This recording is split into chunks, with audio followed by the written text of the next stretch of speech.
So today I am going to show you guys how to make some cute little Christmas gifts.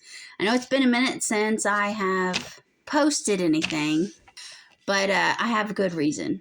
I had a new little baby and he is growing like crazy. He is probably about 12 pounds already. He was about 9 pounds when he was born, and he's not even 2 months old right now, and he's already outgrown 3-month-old clothing. So he was 22 inches born. I don't know what he is today. We'll find out Thursday. So anyway, I'm going to show you how to make these cute little Christmas jars. We'll want mason jars with lids. You will want Ferrero Rochers. That's how you say that. You will need mini marshmallows. And you will need Christmas M&Ms. You will also need and want any sorts of craft things that you have. So Christmas ribbon of any kind. You'll want ornaments, maybe some bows. You know, just whatever you happen to have, you can end up making work. I promise. Start with a clean mason jar. These that I have are 12 ounces here. Okay, so make sure you wash them because you're putting in marshmallows and M&Ms just straight into the jar. So make sure you start with clean jars, okay? And then you can fit 12 Ferrero Rochers, however you say that. Anyway, into one of these 12-ounce ones, okay? And after I do 3 Ferrero Rochers, I start with the marshmallows. And I put marshmallows in, and I do about three or so. You can do more than that. It's whatever you end up choosing. Typically, I end up doing 3, especially for the bottom for the start. And sprinkle in some M&Ms. Then sprinkle you some more marshmallows in there. And you can do more M&Ms. Because the idea is you want to get that red, green, white, and gold going, okay? And then I alternate where the Ferrero Rochers are sitting, where they're angled at. So that way you get the, see? So you got 1, 2, 3, and then 1, 2, 3, like that. Okay.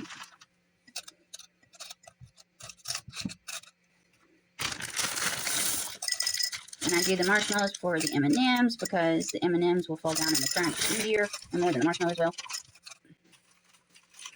And you can fit 12 Ferrero Rochers into one of these. And so you just keep going, alternating.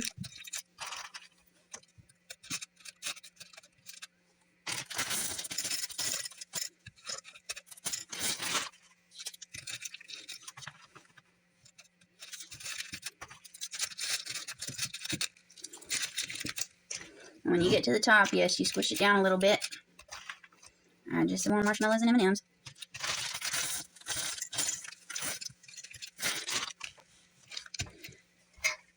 And then you take your lid and you put your lid on.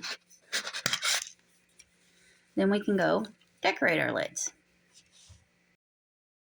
Okay, so the tops that I did.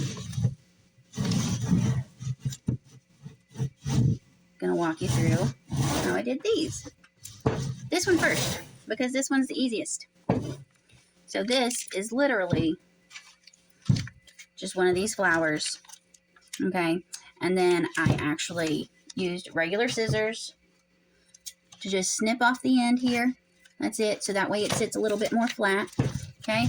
And then I just put a nice blob of hot glue right there and just sat it right down, okay?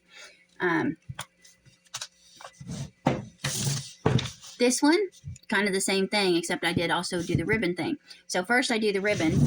I started like this. Make sure your end is folded in, okay? That way you get the nice folded side as opposed to a raw edge, okay? Go around your jar and go extra, okay? You want the extra so that way you can fold in the other side, and then cut it as straight as possible.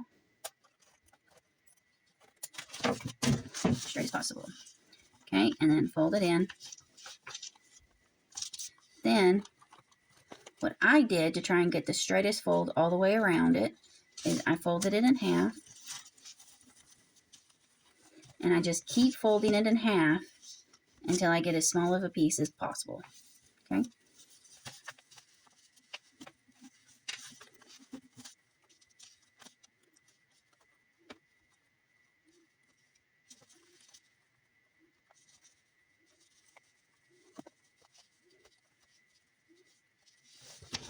Now, you want to make sure that your ends are as even as possible. Hold as tight as possible. And then one good snip.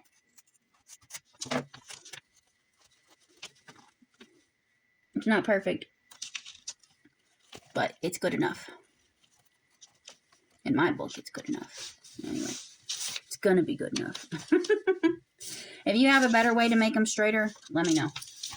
But that's the best way that I found. And so then you take it and you wrap around. Now you can have them overlap on top of each other if you want, or you can end up having them meet. That is just personal preference. That is up to you. So I take my hot glue gun. I just did it at the top. Just do a little bit there.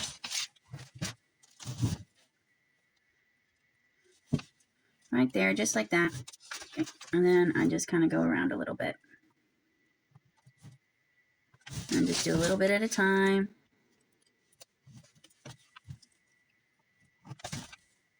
You don't want to go around too far because then your hot glue gun's going to, or your glue is going to cool on you and you won't actually get to put your ribbon on there.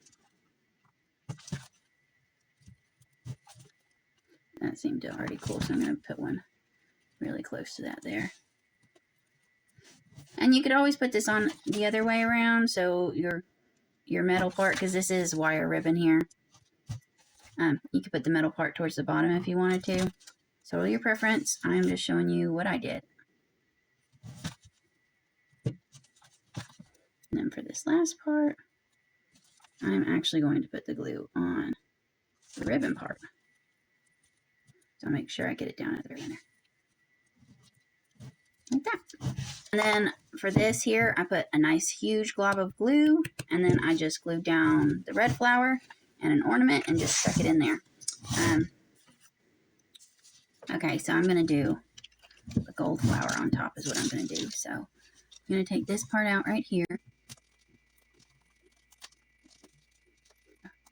Okay, you don't have to have that anyway.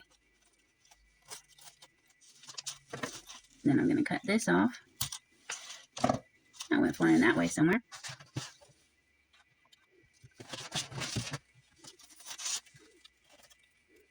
Try not to touch it with your hand. For your own sake, try not to touch it with your hand.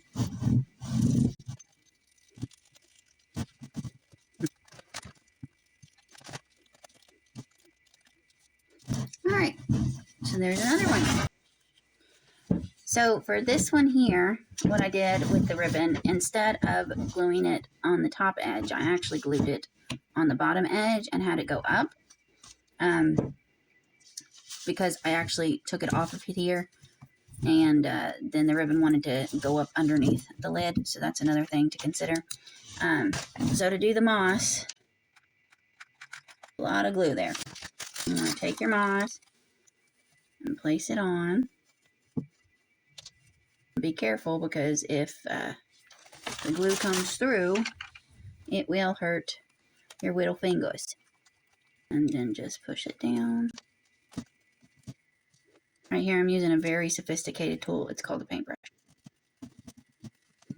There you go. Now the next thing for the moss is I like to do this. That way anything that wants to fall off, falls off. And you don't have to worry about that. Alright. And then take my two little flowers. Make some glue there in the center. Add some more glue. One there. One there. Like that.